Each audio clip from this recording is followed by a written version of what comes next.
ఉమ్మడి ఆదిలాబాద్ జిల్లా వ్యాప్తంగా భారీ వర్షాలు కురుస్తున్నాయి. దీంతో నదులతో పాటు ప్రాజెక్టులోకి భారీగా వరద నీరు వచ్చి చేరుతోంది. ఏజెన్సీ ప్రాంతంలోని చాలా గ్రామాలకు ఇప్పటికే రాకపోకలు నిలిచిపోయాయి. ఈ నేపథ్యంలో నిర్మల్, కుమరంభీం జిల్లాల కలెక్టర్లు విద్యాసంస్థలకు సెలవు ప్రకటించారు. అత్యవసరమైతే తప్ప ప్రజలెవరూ బయటకు రావద్దని సూచిస్తున్నారు. ఈ అంశంపై మరింత సమాచారాన్ని ఆదిలాబాద్ నుంచి మా ప్రతినిధి శ్రీనివాస్ అందిస్తారు. భారీ వర్షాలతో ఆదిలాబాద్ జిల్లా జనజీవనం అస్తవ్యస్తంగా మారిపోయినట్లుగా చెప్పుకోవచ్చు. నిన్నటి రోజు నుంచి కూడా నాన్ స్టాప్గా వర్షం కురుస్తుంది. భారీ వర్షం కురుస్తున్న కారణంగా వాగులు వంకల్లో అన్ని కూడా కొత్త నీరు వచ్చి చేరుతుంది. అర్ధరాత్రి అకస్మాత్తుగా భారీ వర్షం కురిసిన నేపథ్యంలో చాలా ప్రాంతాల్లో కూడా రాకపోకలు నిలిచిపోయినట్లుగా చెప్పుకోవచ్చు. ఆదిలాబాద్ నుంచి చంద్రపూర్ వెళ్లే అంతర్రాష్ట్ర రహదారి తర్నం వద్ద లో లెవెల్ వంతెనపై నుండి ఉప్పొంగి నీరు ప్రవహిస్తున్న కారణంగా అంతర్రాష్ట్ర రహదారిపై వాహనాల రాకపోకలు నిలిచిపోయాయి. దీంతో పాటు నిర్మల్ జిల్లాలోని ఖానాపూర్ కాన్స్టిట్యున్సీకి సంబంధించి 11 నుంచి 12 గ్రామాలకు కనెక్టివిటీ పూర్తిగా నిన్నటి రోజు నుంచి నిలిచిపోయినట్లుగా చెప్పుకోవచ్చు. ప్రస్తుతం చూడొచ్చు, తర్నం వంతెన వద్ద ఉన్నాం. తర్నం వాగుకు సంబంధించి లో లెవెల్ వంతెనపై నుండి ప్రవహిస్తున్నది. ఈ కారణంగా అర్ధరాత్రి నుంచి ఈ ప్రాంతం నుంచి మహారాష్ట్రకు పూర్తిగా రాకపోకలు నిలిచిపోయినట్లుగా చెప్పుకోవచ్చు.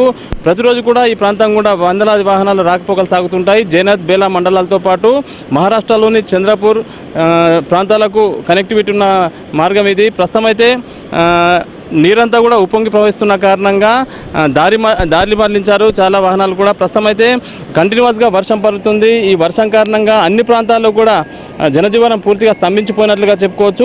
ముఖ్యంగా నిర్మల్ జిల్లాకు సంబంధించి భారీ వర్షాలు కురుస్తున్న నేపథ్యంలో జిల్లా కలెక్టర్ భావేష్ మిశ్రా ఈరోజు విద్యాసంస్థలకు సెలవు ప్రకటించారు. దీంతోపాటు గత 45 రోజుల నుంచి కూడా వర్షాకాలం స్టార్ట్ అయినప్పటి నుంచి కూడా వర్షాలు సరిగ్గా లేకపోవడం కారణంగా ఎల్నినో ఎఫెక్ట్తో వాగులు వంకలన్నీ కూడా ఎండు దశకు చేరుకున్న తరుణంలో అదేవిధంగా జలాశయాలకు కూడా నీరు లేని పరిస్థితుల కారణంగా 2 రోజుల నుంచి కురుస్తున్న వర్షాలు మళ్ళీ రైతుల్లో కొత్త ఆశలు చిగురింపజేసినట్టుగా చెప్పుకోవచ్చు. ప్రస్తుతం అయితే కడెం ప్రాజెక్టుతో పాటు స్వర్ణ, గడ్డెన వాగు ప్రాజెక్టు, సాట్నాల, మత్తడి వాగు ప్రాజెక్టులకు భారీగా ఇన్ఫ్లో పెరుగుతుంది. ముఖ్యంగా కడెం ప్రాజెక్టుకు సంబంధించి కెపాసిటీ వరకు కూడా ఇన్ఫ్లో వచ్చి చేరుతున్న నేపథ్యంలో సాయంత్రం వరకు గేట్లు ఎత్తే అవకాశం ఉంది. దీంతో కాజ్వే ప్రాంతంలో అంటే ఆయకట్టు రైతుల్లో కొంత అలర్ట్గా ఉండాలని చెప్తా ఉన్నారు అధికారులు. చేపల వేటకు వెళ్లే మత్స్యకారులు కానీ ఇతరులు ఎవరు కూడా కొద్దిగా రిస్కీగా ఉండొద్దు.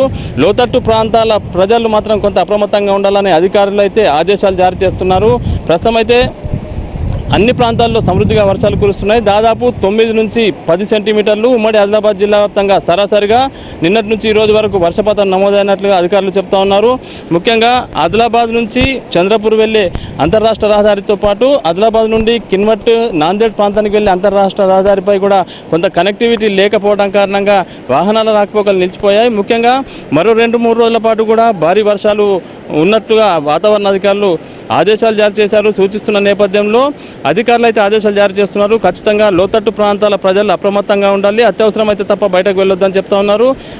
ముఖ్యంగా ప్రాజెక్టులకు ఇన్ఫ్లో పెరుగుతున్న కారణంగా రైతుల్లో అయితే హర్షం వ్యక్తమవుతుంది. సాయంత్రం వరకు కూడా ఇదే విధంగా ఏకదాటిగా వర్షం కురిస్తే మాత్రం ఖచ్చితంగా అన్ని ప్రాజెక్టులు నిండు కుండలను తలపించి గేట్లు వదిలే అవకాశం ఉంటుందని అధికారులు అయితే ఇరిగేషన్కి సంబంధించిన అధికారులు అయితే చెప్తా ఉన్నారు. ముఖ్యంగా ఉదయం నుంచి కూడా వర్షం ఎడతెరిపి లేకుండా కురుస్తున్న కారణంగా దినసరి కూలీలు కానీ వ్యవసాయానికి సంబంధించిన పనులు సాగే పరిస్థితి లేదు. ప్రస్తుతం అయితే ఫ్లో తగ్గడం లేదు. ఇది తర్నం సంబంధించిన వాగు, ఇది సాట్నాల ప్రాజెక్టుకు సంబంధించి కనెక్టివిటీ ఉంది. అయితే సాట్నాల గేట్లు ఎత్తకున్నప్పటికీ కూడా మత్తడి వాగు అదేవిధంగా తర్నంకు సాట్నాల వాగుకు సంబంధించిన ఈ ఫ్లో అంతా కనిపిస్తుంది. ఒకవేళ గేట్లు ఎత్తితే ఇన్ఫ్లో మరింత పెరిగితే మాత్రం ఖచ్చితంగా నీటి ప్రవాహం ఇంకా ఉధృతంగా మారే అవకాశం ఉంటుందని అధికారులు చెప్తా ఉన్నారు. ప్రస్తుతం అయితే ప్రమాదకరంగా ప్రయాణాలు సాగించవద్దు, వాగులు వంకలు అదేవిధంగా లోతట్టు ప్రాంత ప్రజలు కొంత అప్రమత్తంగా ఉండాలని చెప్పి అధికారులు అయితే ఆదేశాలు జారీ చేస్తున్నారు. ముఖ్యంగా మరో 2-3 రోజుల పాటు భారీ వర్షాలు కురిసే అవకాశం ఉన్నట్లు అధికారులు పేర్కొంటున్న నేపథ్యంలో ప్రజలంతా కూడా అప్రమత్తంగా ఉండాలని సూచిస్తున్న పరిస్థితి కనిపిస్తుంది. ఆదిలాబాద్ జిల్లాలో కురుస్తున్నటువంటి భారీ వర్షాలకు సంబంధించిన తాజా పరిస్థితి కెమెరా శ్రీనివాస్ HNTV.